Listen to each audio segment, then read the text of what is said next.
నమస్తే అండి, బాగున్నారు కదా. శివ స్తోత్రం, దక్షిణామూర్తి స్తోత్రాలు నేర్చుకున్నాం. చదువుకుంటున్నారా?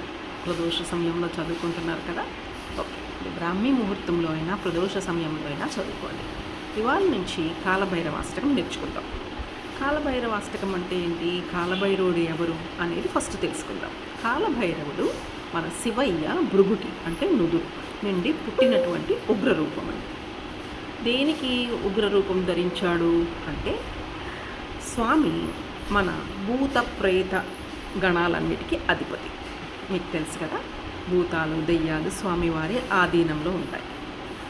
మన చందమామ కథల్లో చెట్ల మీద కూర్చుంటాయి ఆ భూతాలు అనుకుంటున్నారా? కాదు, అవి చాలా మంచివి. కానీ మనలో ఉన్నటువంటి కామ, క్రోధ, మదం, ఆశ్చర్యములు అనే భూతాలు చాలా చెడ్డవి. ఎవరైనా ఎదుగుతుంటే ఈర్ష్యాద్వేషాలతో అస్సలు చూడలేం కదా. అసలు మన టైం బాగాలేదు, అయ్యో ఏది కలిసి రావటం లేదు అని అనుకునే వాళ్ళకే ఈ కాలభైరవాష్టకం. అటువంటి వారి కోసమే కాలభైరవుడు వెలిశాడు.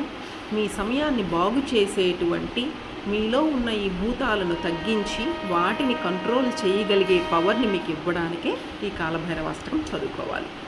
ప్రదోష సమయంలో చదువుకుంటే చాలా చాలా మంచిది. ఇవాళ నుంచి నేర్పిస్తాను, నేర్చుకోండి. సో కాలభైరవాష్టకంలో మొట్టమొదటి శ్లోకాన్ని నేర్చుకుందాం ఇవాళ నుంచి. ఓకే, కళ్ళు మూసుకొని ఓం శివాయ నమః.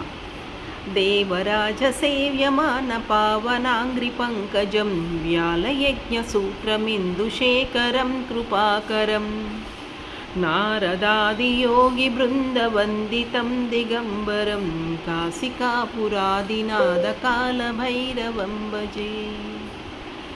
తను స్వయంగా ఉన్నటువంటి కాశీలో క్షేత్రపాలకుడిగా ఉంటున్న వారే కాలభైరవుడు. వారి యొక్క అనుమతి లేకుండా కాలభైరవ నామాన్ని కూడా మీరు జపించలేరు. జపిస్తున్నారు అంటే మీకు మంచి రోజులు వస్తున్నాయని అర్థం. సో రోజు చదువుకోండి. నమస్కారం.